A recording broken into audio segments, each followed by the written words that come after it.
I should have known something was wrong when they offered me triple the standard wage for a night security position. But desperation has a way of clouding judgment, and after 6 months of unemployment, I wasn't exactly in a position to ask questions. The Oakwood Mall had been abandoned for nearly a decade, a massive structure from the early 90s. It sat like a concrete corpse on the outskirts of town, its parking lot crackled and overtaken by stubborn weeds. The hiring manager, Mr. Peterson, conducted my interview in a dingy coffee shop rather than on site, his hands trembling as he slid the contract across the table. "I just need your signature, Dave," he said, not meeting my eyes. "Shift starts at 10 p.m., it ends at 6 a.m., and you don't leave early, you don't go into the fountain area, and whatever you hear, whatever you see, stay in the security office after midnight." I should have asked why. I should have walked away, but I signed. After signing, Mr. Peterson insisted on showing me around before my first shift. The late afternoon sun filtered through the broken skylights, casting long shadows that made the mall seem both larger and emptier than it should have been. Our footsteps echoed off the walls as he led me through the service entrance, fumbling with a ring of keys that seemed unnecessarily large for an abandoned building. "The previous guard left these notes for the rounds," he said, handing me a water-stained notebook, "though he didn't finish the week." Peterson cleared his throat, quickly changing the subject. "The main circuit breaker's right here, backup generators over there. Phones don't work on most nights, infrastructure issues, I'm sure you understand." We passed the bank of payphones, their handsets dangling like executed men. One of them started ringing as we walked by. Peterson didn't seem to hear it, but I distinctly heard 3 rings before it stopped. When I turned to look back, the handsets were all properly hung up. "The security office has monitors covering most of the mall," Peterson continued, his pace quickening. "Some cameras work better than others, but camera 12, well, that could be a bit temperamental." He gestured vaguely toward the fountain area, but wouldn't look in that direction. "It's best to ignore any glitches you see on that one." The setting sun painted the west wing windows in bloody oranges and reds, creating the illusion that the mall was on fire. As we walked past the food court, I could have sworn I smelled fresh pizza and brewing coffee, but it was gone before I could mention it. A rat scurried across our path, carrying what looked like a fresh French fry. "Oh, and there's one more thing," Peterson said as we reached the security office. "If you hear children laughing..." He stopped, his face going pale. "Well, just remember what I said about staying in the office after midnight." He left me with a ring of keys, a flashlight, and a growing sense that the hourly rate, as generous as it was, might not be worth it. But I had bills to pay, and beggars can't be choosers. Besides, how bad could one night in an abandoned mall really be? The mall was an urban explorer's dream, and my nightmare. My first task was clearing out a group of teenagers who had somehow jimmied open the service entrance. I caught their flashlight beams bouncing off the walls as I made my rounds. "Hey, this is private property," I shouted, my voice echoing through the cavernous space. 4 figures scattered like startled rats, their footsteps thundering across the dirty tiled floor. I chased them past the skeletal remains of what used to be a Suncoast Video, its shelves still lined with faded movie posters advertising blockbusters from another era. "This place is dangerous," I called after them. "The structure isn't stable." I wasn't lying. Chunks of ceiling had collapsed near the old food court, creating a minefield of debris and broken dreams. The teens vaulted over a fallen directory sign, their cameras swinging from their necks. The beam of my flashlight caught glimpses of graffiti on the walls, some artistic, some crude, all adding to the feeling of decay.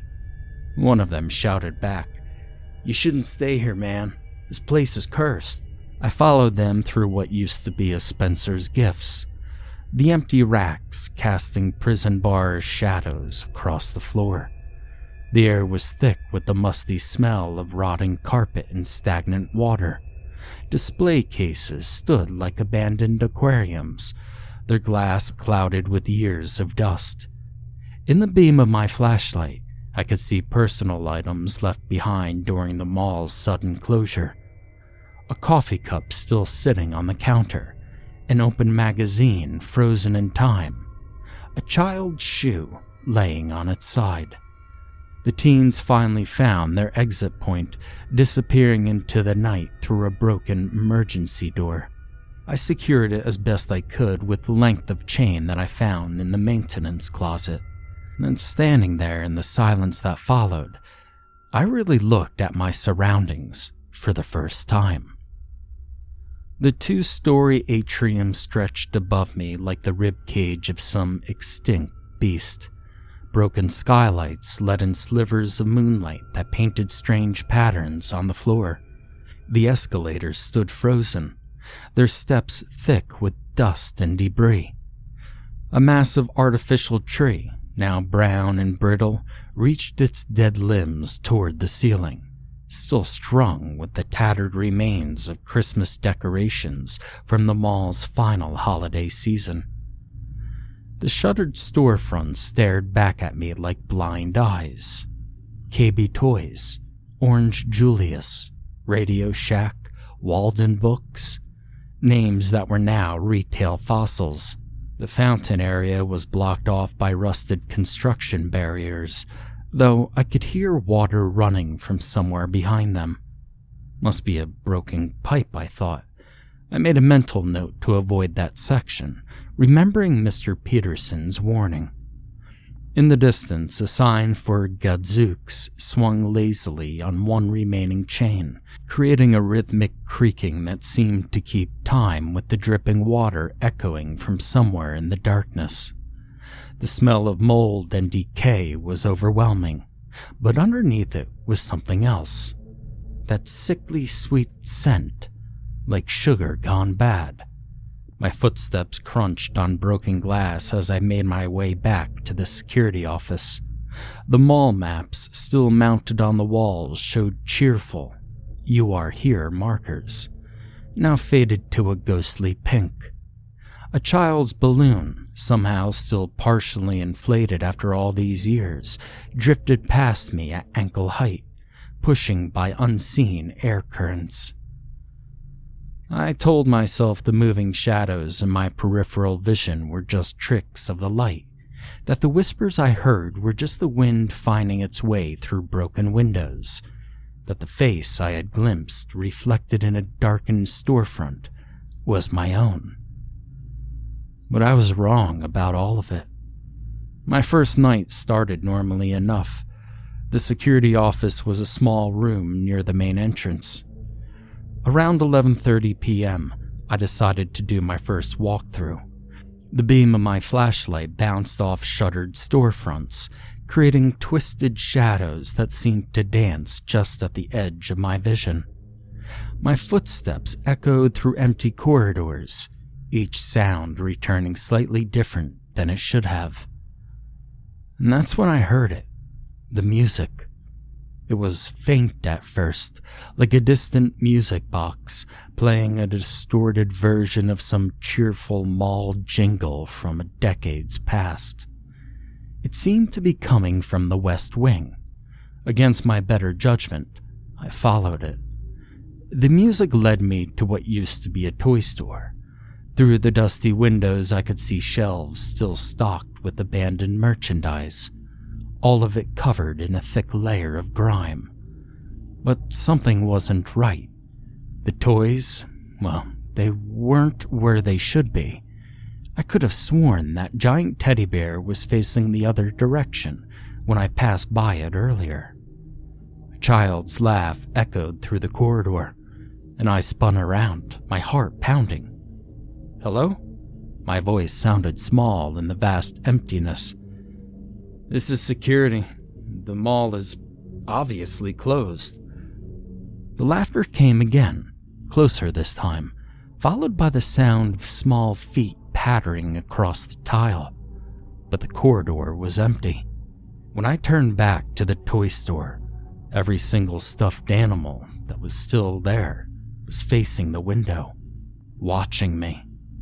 I ran. Back in the security office, I tried to calm my nerves. The monitors showed nothing unusual until I noticed camera number 12, which covered the forbidden fountain area. The feed was mostly static, but every few seconds it cleared enough to show something moving in the water. Something that shouldn't be there. Something that looked like hands reaching up from the depths. My phone had no signal. The landline was dead. And it was only midnight. And that's when the mannequins from the abandoned department store began to move. Now, the mannequins didn't just move. They twitched and jerked like broken marionettes.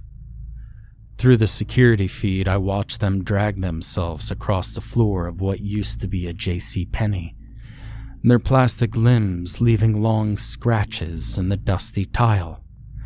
The department store itself was a maze of toppled clothing racks and scattered shoes, price tags still dangling like yellow tongues from designer jeans that had gone out of style a decade ago. The perfume counter, once the crown jewel of the store's entrance, now stood as a graveyard of shattered glass bottles. The sickly mixture of hundreds of spilled fragrances still hung in the air, mixing with the mall's underlying decay. Empty makeup displays gaped like missing teeth, and behind the counter, a single register receipt still fluttered in a non-existent breeze, dated the day the mall closed. I switched to camera feed number 7, which showed the food court. The neon signs of Sbarro and Hot Dog on a Stick flickered weakly, despite having been without power for years. Overturned tables created an obstacle course of rust and rot, their surfaces etched with the initials of long-gone teenagers. Behind the counters, industrial-sized mixers and ovens sat covered in thick layers of grease and thyme. A colony of pigeons had made their home in the suspended ceiling, their soft cooing now replaced by an unnatural silence.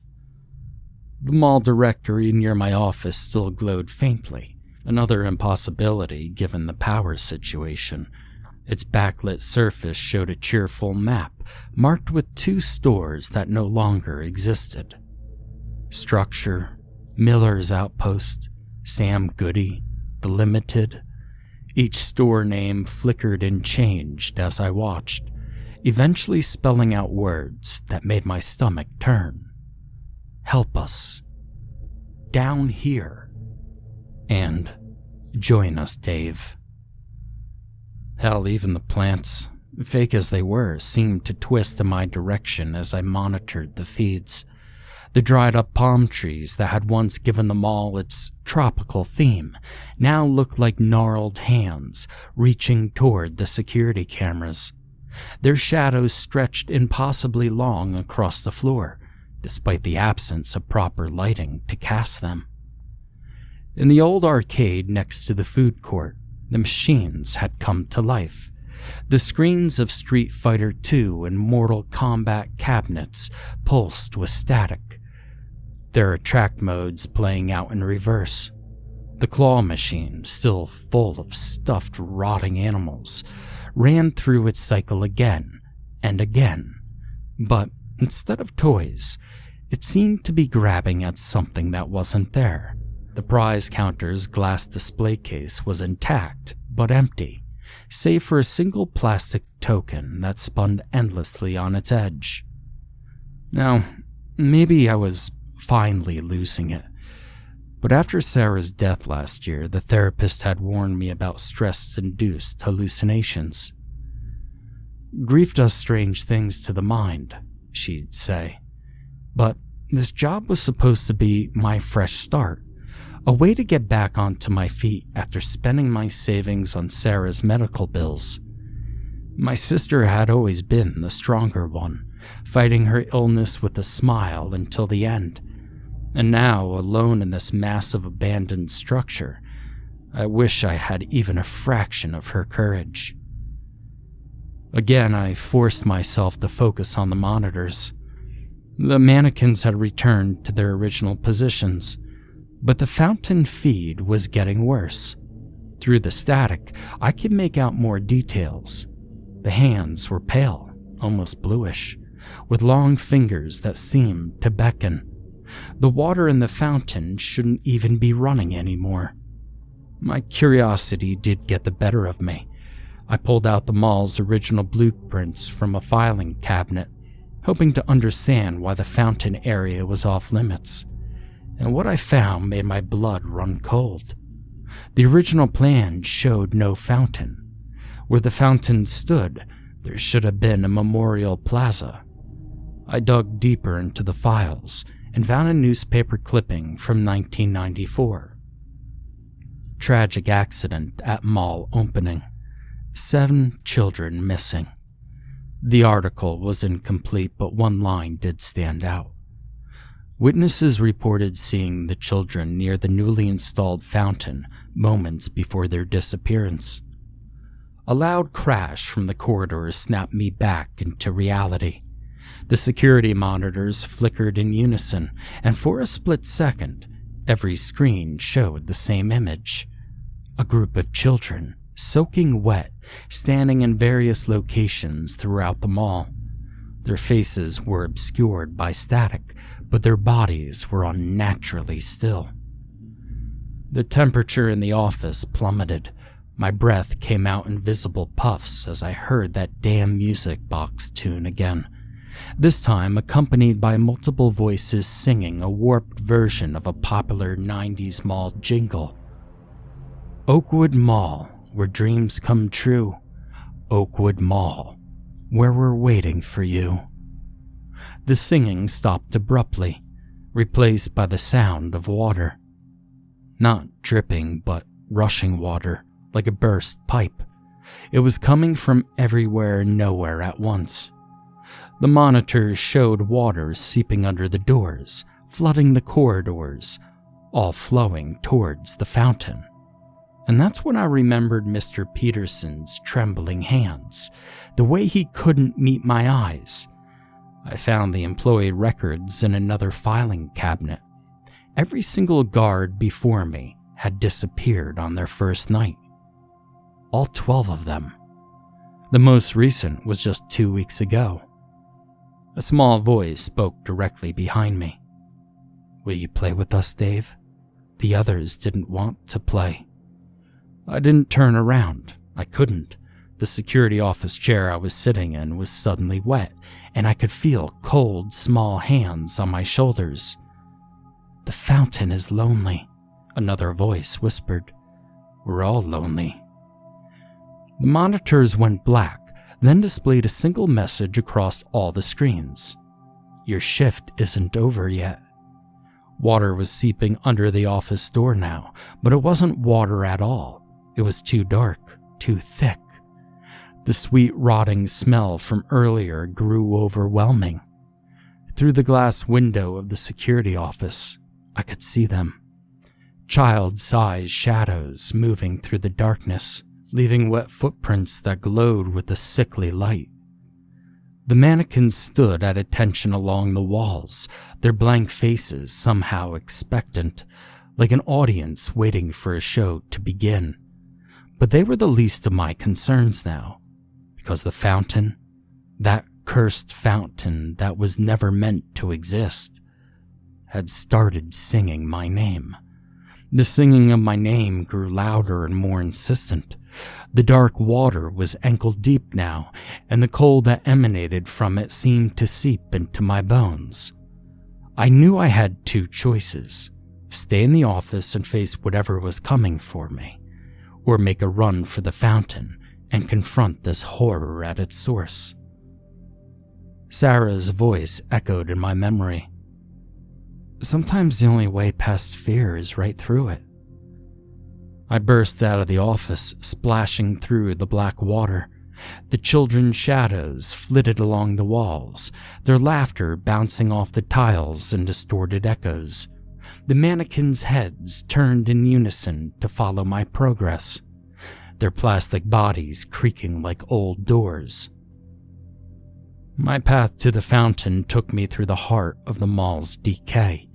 I passed Claire's boutique, where friendship bracelets had fused into multicolored nooses that swayed without wind. The once bright neon of a limited to sign sputtered and buzzed, casting intermittent purple light that made the shadows dance. The floor beneath my feet had become a black mirror, reflecting versions of myself that moved a half a second too slowly. Each storefront I passed seemed to hold a different memory of the mall's final days. Mannequins posed in eternal screams, cash registers displaying impossible sums, windows that showed a packed mall on the other side, frozen in 1994. The baker's shoe store still had its final "Everything Must Go" banner hanging, now reading "Everyone Must Go" in dripping red letters. Through its windows I could see shoes arranged in perfect circles on the floor, all pointing toward the fountain. A child's light-up sneaker still flashed rhythmically in the darkness, its battery somehow lasting far beyond its design. The closer I got to the fountain, the more the mall seemed to breathe. The tiles beneath my feet pulsed like a giant heart, and the walls wept a substance that looked like water, but smelled like copper.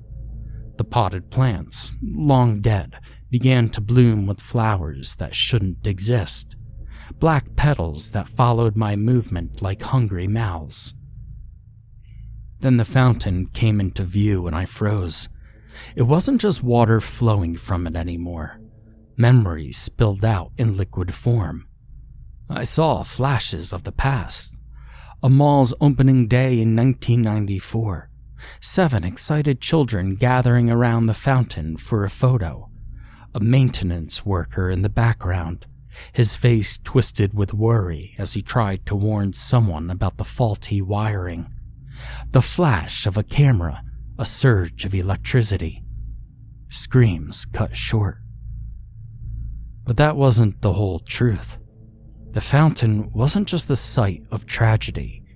It was built to be a cover-up. Beneath it lay something older, something that had been weighted long before the mall was built.